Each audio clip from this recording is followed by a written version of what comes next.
The courtroom held its breath as the gavel hovered, a guillotine poised to sever hope. Aaliyah Carter, barely 17, stood alone at the defendant's table, her hands trembling but her gaze unbroken, locked on the judge who seemed to see right through her. In that suffocating moment, the weight of a system built to doubt her pressed down, threatening to crush her spirit before she could even speak. The air was thick with tension, the kind that makes your skin prickle and your heart race.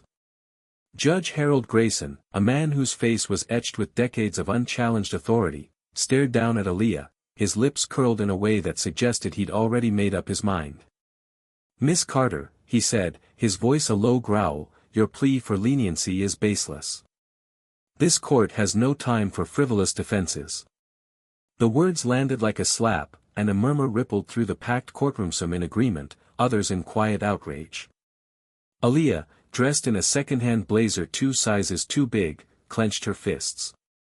She wasn't just fighting for her freedom, she was fighting for her dignity, her future, and the truth no one wanted to hear.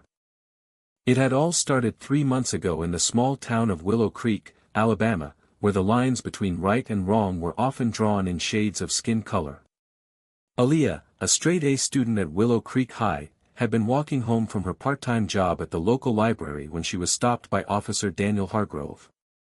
The encounter was routine for him, another black kid in a hoodie, another suspicious figure to question. But for Aaliyah, it was the spark that ignited a firestorm.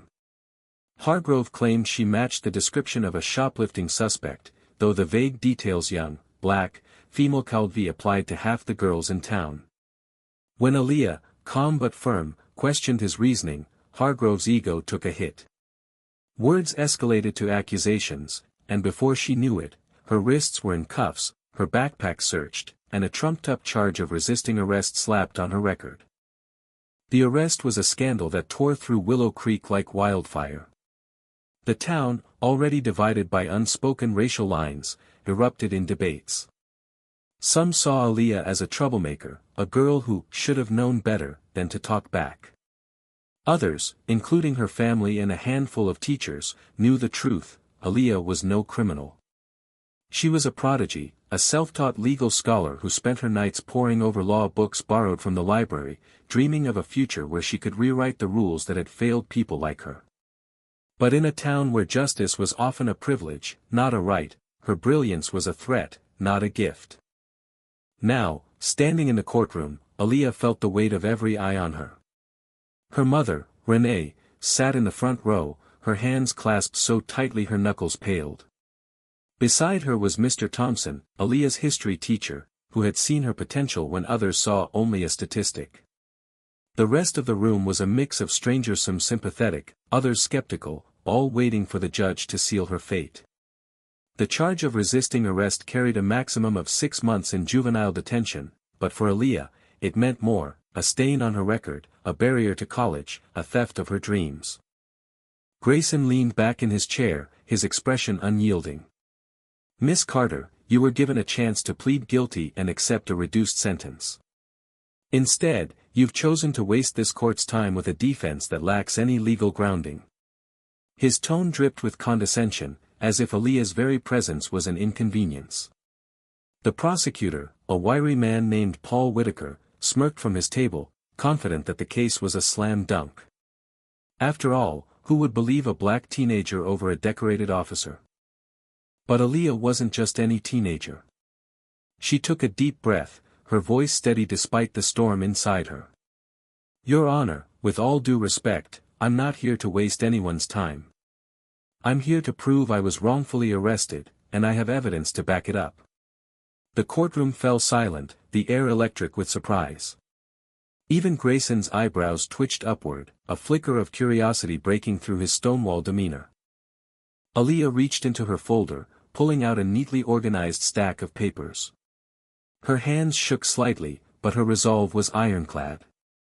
"If I may, Your Honor, I'd like to present case law and precedent that demonstrate Officer Hargrove's actions violated my Fourth Amendment rights."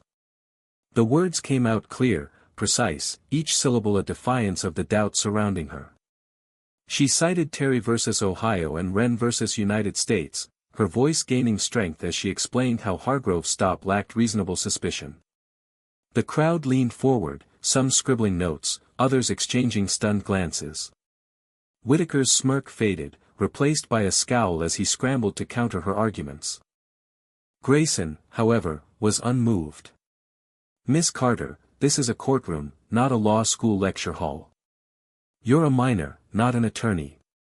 Your so-called evidence is irrelevant without proper legal representation." His words were a dismissal, a reminder of the power imbalance that defined this room.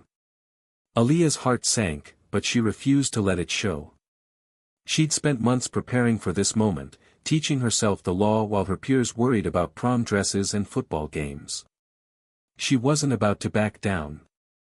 "Your Honor," she said, her voice rising with a quiet fire, "the Constitution doesn't care about my age or my lawyer. It cares about justice. And justice demands that you hear me out." The room erupted in whispers, a mix of admiration and disbelief. Renee's eyes glistened with pride, while Thompson nodded silently, his faith in Aaliyah unshaken. Even Grayson seemed momentarily thrown, his gavel hesitating in midair. But the judge's patience was thin. "Enough," he snapped, slamming the gavel down. "I've heard your plea, and I find it unconvincing. This court will proceed with sentencing."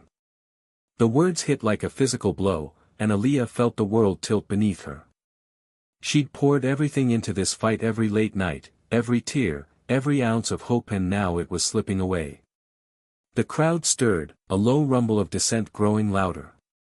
A woman in the back stood up, her voice cutting through the chaos. "You're railroading her. She's just a kid." Others joined in, their shouts a chorus of frustration that echoed Aaliyah's own. Whitaker seized the moment, rising to his feet. "Your Honor, the defendant's outburst and the disruption in this courtroom only prove her lack of respect for authority. I move for immediate sentencing." His words were calculated, designed to bury Aaliyah under the weight of prejudice. But as he spoke, Aaliyah noticed a small, overlooked detail in the police report she'd memorized. It was a discrepancy, a crack in Hargrove's story that could change everything. "Your Honor, wait." Aaliyah's voice cut through the noise, sharp and urgent. "There's something you need to see." She held up the police report, her finger pointing to a timestamp that didn't align with Hargrove's testimony. "Officer Hargrove claimed he stopped me at 7:45 p.m., but the surveillance footage from the library shows me leaving at 7:30. He couldn't have seen me where he said he did." The courtroom froze, all eyes on the judge. Grayson's face tightened, his authority challenged by a girl he'd underestimated. For the first time, doubt flickered in his eyes. He leaned forward, peering at the document. "Miss Carter, are you suggesting perjury by a police officer?" His tone was skeptical, but there was a crack in his certainty. Aaliyah seized it. "I'm not suggesting, Your Honor. I'm proving it. If you review the footage, you'll see the truth." The crowd held its breath, the tension palpable. Whitaker's face paled, his confidence unraveling as Aaliyah's words hung in the air. Grayson hesitated, his gavel still in hand. He looked from Aaliyah to the prosecutor, then to the restless crowd. For a moment, the courtroom was a battleground not just of law, but of morality, of truth against power. Aaliyah stood tall, her heart pounding but her spirit unbroken. She wasn't just fighting for herself anymore, she was fighting for every kid who'd been dismissed, every voice silenced by a system that saw their worth through the lens of bias. The judge cleared his throat, his voice softer now, almost reluctant. "Miss Carter, I'll allow you to submit this evidence. But understand this, if you're wrong, the consequences will be severe." Aaliyah nodded, her eyes never leaving his. She wasn't wrong. She'd spent too many nights studying, too many days doubting herself, to falter now. The footage was her lifeline, her proof, her chance to turn the tide. As the bailiff moved to retrieve the surveillance tape, the courtroom buzzed with anticipation. Renee clutched Thompson's arm, her hope fragile but alive. The crowd whispered, some in awe of Aaliyah's courage, others skeptical but intrigued. Whitaker shuffled his papers nervously, his case suddenly on shaky ground. And Aaliyah? She stood at the center of it all, a 17-year-old girl who turned a courtroom into her stage, her voice into a weapon, her truth into a beacon. The tape was played, the grainy footage filling the courtroom screen. It showed Aaliyah leaving the library at 7:30 p.m., just as she'd said, her backpack slung over one shoulder, her steps hurried but innocent. The timestamp was undeniable, a silent witness that contradicted Hargrove's account. Gasps echoed through the room, followed by a wave of murmurs. Grayson's face was unreadable, but his hands gripped the bench tightly, as if grappling with the weight of what he'd just seen. Aaliyah took a step forward, her voice steady but laced with emotion. "Your Honor, this isn't just about me. It's about what happens when people are judged before they're heard. I'm not a criminal. I'm a student, a daughter, a person with dreams. And I deserve a chance to be seen for who I am, not what someone assumes I am." Her words were a plea, a challenge, a prayer. They hung in the air, heavy with the weight of centuries of injustice, yet buoyant with the hope of change. Grayson sat back, his eyes narrowing as he studied Aaliyah. For the first time, he saw her not as a defendant, not as a statistic, but as a force. A legal genius, hidden in plain sight, who'd just turned his courtroom upside down. The crowd waited, breathless, for his next move. Would he dismiss her again, or would he let justice breathe? The courtroom was a pressure cooker, every second stretching into eternity as Judge Grayson stared at the frozen image on the screen. Aaliyah Carter's truth had just shattered Officer Hargrove's narrative, and the weight of that revelation hung heavy in the air. The judge's silence was deafening, his fingers tapping the bench as if wrestling with a decision that could redefine not just Aaliyah's future, but his own legacy. The crowd leaned forward, their collective breath held, waiting for the gavel to fall on the side of justice or against it. Aaliyah stood firm, her heart pounding like a war drum, but her face a mask of resolve. She'd laid her case bare, exposing the fault lines in a system that had tried to bury her. The surveillance footage was undeniable, Hargrove's stop was baseless, his report a lie. Yet, in Willow Creek, where power often trumped truth, Aaliyah knew the fight wasn't over. She glanced at her mother, Renee, whose eyes glistened with a mix of fear and pride, and at Mr. Thompson, who gave her a subtle nod, his belief in her unwavering. The prosecutor, Paul Whitaker, sat rigid, his earlier confidence replaced by a nervous tick in his jaw. Grayson finally spoke, his voice low but carrying the weight of authority. "Miss Carter, you've presented compelling evidence. However, challenging an officer's testimony is a serious accusation. This court requires more than a timestamp to overturn a charge." His words were a blow, but Aaliyah had anticipated this. She'd studied enough case law to know judges like Grayson clung to precedent, to the comfort of the status quo. But she wasn't here to make him comfortable. "Your Honor," Aaliyah said, her voice steady but laced with urgency, "the Fourth Amendment protects against unreasonable searches and seizures. Officer Hargrove's stop lacked probable cause, and his false report violates my due process rights under the 14th Amendment. I've submitted the footage, but I also have witness statements from 2 library employees who saw me leave that night unharmed, unthreatening, and innocent." She slid another document across the table, her hands steady now, fueled by a fire that no gavel could extinguish. The crowd stirred, a low hum of astonishment rippling through the room. Whitaker shot up, his voice sharp. "Objection, Your Honor. This is highly irregular. The defendant is not a lawyer and cannot submit evidence without proper procedure." But his protest sounded desperate, a last-ditch effort to regain control. Grayson raised a hand, silencing him. For the first time, the judge's eyes lingered on Aaliyah, not with dismissal, but with something closer to respect or at least curiosity. "Miss Carter," Grayson said, "you've made bold claims. I'll allow the witness statements to be reviewed, but I warn you, if they don't corroborate your story, you'll face additional consequences for wasting this court's time." Aaliyah nodded, her heart racing but her resolve unshaken. She'd spent weeks tracking down those witnesses, convincing them to speak up in a town where silence was safer. She knew their statements would hold. The bailiff collected the documents, and the courtroom waited as Grayson skimmed them.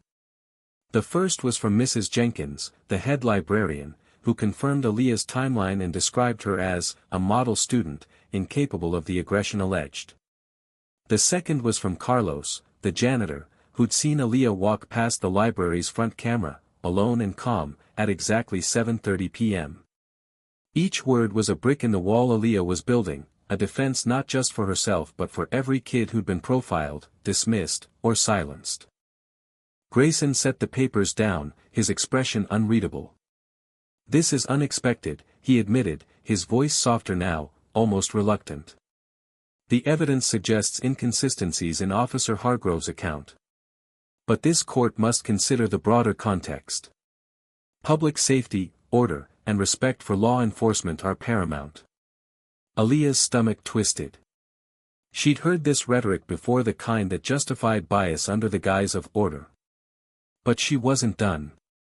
"Your Honor," she said, stepping forward, her voice ringing with conviction, "public safety doesn't mean sacrificing justice. Respect for law enforcement doesn't mean blind trust. If this court ignores the truth because it's inconvenient, then it's not a court of law, it's a court of power." The words landed like a thunderclap, and the room erupted. Shouts of agreement mixed with gasps of shock. Renee covered her mouth, tears streaming down her face, while Thompson clapped silently, his eyes shining with pride. Whitaker jumped to his feet, his face red. "Your Honor, this is outrageous. The defendant is disrespecting the court." But Grayson didn't respond immediately. He leaned back, his gaze fixed on Aaliyah, as if seeing her for the first time. The room quieted, sensing a shift. The judge's authority had been challenged not by a lawyer, not by a protest, but by a 17-year-old girl armed with nothing but her mind and her truth. "Miss Carter," Grayson said at last, "you've made a compelling case. This court will adjourn to review the evidence in full. Officer Hargrove will be called to testify under oath regarding these discrepancies." The gavel came down, not with finality, but with a promise, a rare moment of accountability in a system that rarely bent. The crowd buzzed, some cheering, others whispering in disbelief. Aaliyah exhaled, her knees weak but her spirit soaring. She'd done it. She'd cracked the wall. The next week was a whirlwind. Hargrove took the stand, his confidence crumbling under cross-examination by Aaliyah's pro bono lawyer, a young attorney named Maya Chen who'd been inspired by Aaliyah's story. The officer's story unraveled him, as stamps didn't match, his description of Aaliyah's aggression grew vague, and his body camera footage, mysteriously malfunctioning that night, raised red flags. The town watched, riveted, as the case became a lightning rod for broader conversations about race, policing, and justice. When the court reconvened, the atmosphere was electric. Aaliyah stood again, her mother and Thompson by her side, the crowd larger now, spilling onto the courthouse steps. Grayson entered, his face weary but resolute. After thorough review, he began, "This court finds insufficient evidence to sustain the charge of resisting arrest. The case against Aaliyah Carter is dismissed." The room exploded in cheers, Renee sobbing as she pulled Aaliyah into a fierce hug. Thompson grinned, whispering, "You did it, kid." But Grayson wasn't finished. He leaned forward, his voice carrying a rare humility. "Miss Carter, your knowledge of the law and your courage in this courtroom are remarkable. I was wrong to dismiss you, and for that, I apologize." The admission stunned the room into silence. A judge apologizing to a black teenager. In Willow Creek, it was unheard of. Aaliyah nodded, her throat tight with emotion. "Thank you, Your Honor," she said softly, "but this isn't just about me. It's about making sure no one else has to fight this hard for justice." The dismissal was a victory, but Aaliyah's story didn't end there. News of her case spread, igniting debates across Willow Creek and beyond. Local activists organized rallies, demanding police reform, while others defended Hargrove, claiming he was just doing his job. The town's fault lines deepened, but so did its hope. Aaliyah's brilliance became a beacon, inspiring students to question, to learn, to fight. Maya Chen offered her a mentorship, and a scholarship fund was started in her name, ensuring her dream of law school was within reach. Months later, Aaliyah stood at a community forum, her voice steady as she addressed a packed auditorium. "I didn't win because I was special," she said. "I won because I refused to be invisible. Justice isn't given, it's demanded." Her words sparked applause, but also reflection. Willow Creek was changing, slowly, painfully, but undeniably. Hargrove was disciplined, and the police department faced new oversight. Aaliyah, once a target, was now a symbol of what was possible when truth met courage. As she left the stage, Aaliyah glanced at the crowd, black, white, young, old, divided yet united in this moment. She'd exposed the cracks in a broken system, but she'd also shown how to build something better. Her fight wasn't just for her, it was for every kid who'd been judged before they could speak, every voice drowned out by prejudice. The work was far from over, but Aaliyah Carter, the hidden legal genius, had lit a spark that wouldn't fade. What do you think? Where does justice begin, and how do we heal a community torn by mistrust?